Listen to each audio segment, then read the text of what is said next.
What's up mga guys? Good day sa inyo at magandang gabi.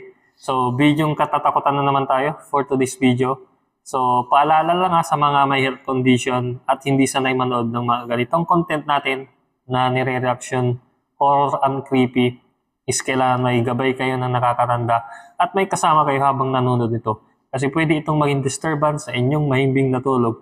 Or kung gusto nyong magbanyo na kayo kasi mamaya hindi nyo kayang magbanyong mag-isa habang pagkatapos yung manood nito, itong video natin na to.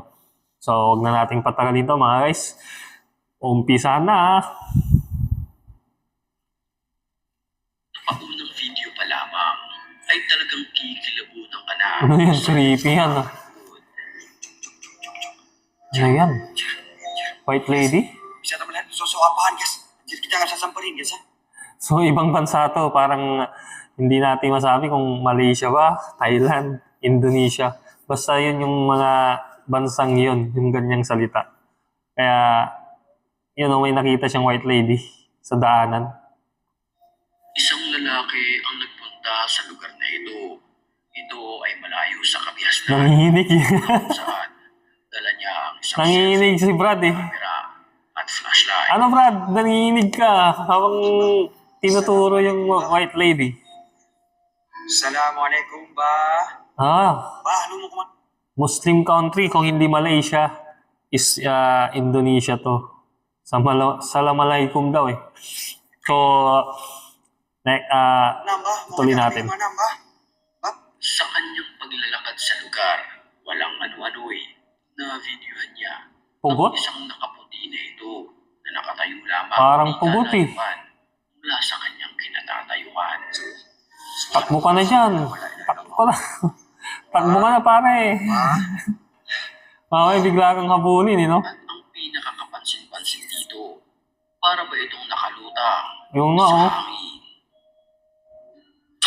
Allah. Nakakapangilabot. Yung unang clip natin is nasa daanan mismo, dadaanan niya eh. Siguro papunta siya doon sa kabilang dako na yan. Is may nakaharang na puting nilalang na hindi naman natin masabi kung anong klaseng nilalang yun. Basta nakaputi siya. So, mahirap na makipagsapalaran pag ganun. Okay lang kung marami kayo. Kasi pwede kayong magtulakan doon eh kung sino yung kukunin ng multo na yun o kung sino yung aatakihin. Kaya kung mag-isa ka lang, wala kang karamay. Kaya huwag ka na makipagsapalaran pag ganun mga guys. Next clip na tayo. Ang estatwa na ito, habang kinukunan kasi Ano ng yung estatwa? ay walang ano-ano Bigla na lamang itong Buddha? at gumalaw ng pusa. Allah. Sa akin, pag ganyan, hindi ako naniniwala pag mga ganyang estatwa.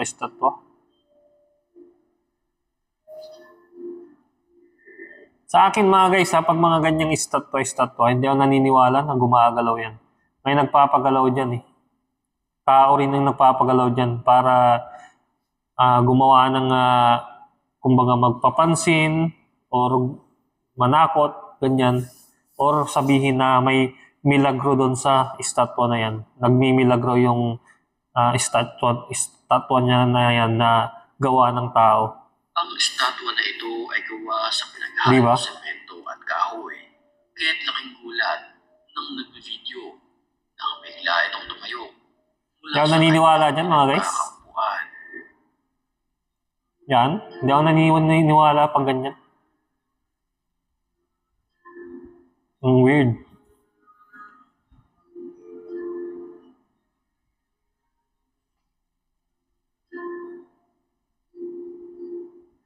Huling-huli naman sa video. So yung clip natin na yun, sa akin huwag kayong maniwala halos pag mga estatwa. Kasi pwedeng tao lang din yung may gawa nun eh. Para nang sabing nagmimilagro yung isang estatwa na gawa ng tao. Or gusto lang magpapansin sa media or sa balita, ganyan. Pero sa aking pananaw at opinion, hindi ako naniniwala dyan. Next clip na tayo. Ang animoy isang nakakapangilabot na mukha. Allah? Na lamang sa pagitan Ano yun? Teka na. ng mga salamin sa isang Parang train bangkay station eh. na ito. Tao yun eh. Tao eh. Gumagalaw eh. Kumikilos eh. Oh. Tao yun, sumilip. Pero parang yung itsura niya parang bangkay eh. Na nakatayo lang Puting-puti eh. Tapos nangingitim yung paligid ng mata. video. At kung pagmamasdan nating mabuti, Parang yung paligid ng mata niya is nangingitim parang stress. Stress mga guys, hindi naman. Parang, kumbaga parang maputla na nangingitim yung paligid ng mata. para ba itong matagal nang pumanaw Oh, dahil di ba? sa kanyang maputing mukha at pangingitim ng paligid ng kanyang dalawang mata. Creepy. Pero gumagalaw eh, pating paa niya eh, no? Creepy naman yan.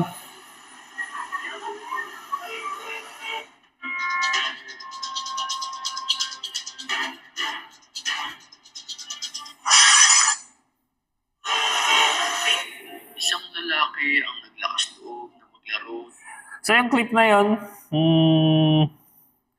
parang ano lang yun, na-misinterpret or kumbaga, misjudge yung tao na yun. Kasi nangingitim nga yung paligid ng mata niya. Pero kumikilos siya ng normal eh, normal na kilos ng tao.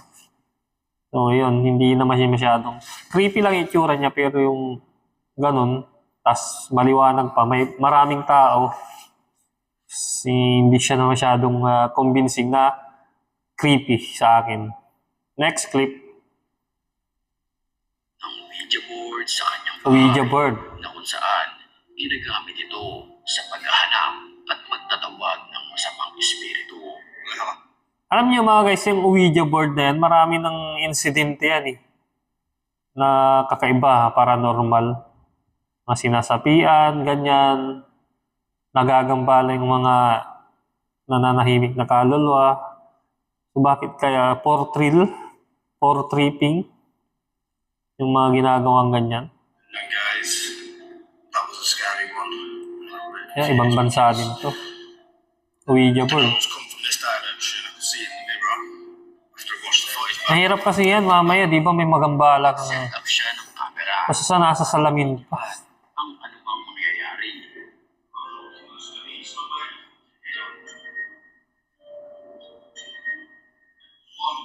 Mag-isa lang siya. Oh, di ba sinapian siya? Parang may isang tumaan sa salamin. Dahilan para ito'y pabulunan. Wala. Nangyari sa'yo. Anong nangyari sa'yo, Brad? Sinapian nata. Alas 2 ng madaling araw. Yan yung Ouija board ay sa... Ba't kasi nag-trip ng ganun? Masamang tripping yung ganun eh. Mamaya may ma-access kang, may magambala kang kaluluwa. Diba? May mangyari pa sa inyo or sa iyo kung mag-isa ka lang na gumawa nun. So, comment na lang kayo mga guys kung may comment kayo sa video nating tinalakay na to. Or kung gusto nyo ng mga ganitong video na tinatalakay natin, horror and creepy video, is click nyo na lang yung subscribe button and notification bell para lagi kayong updated sa aking upcoming na i-upload pang mga video. Peace out!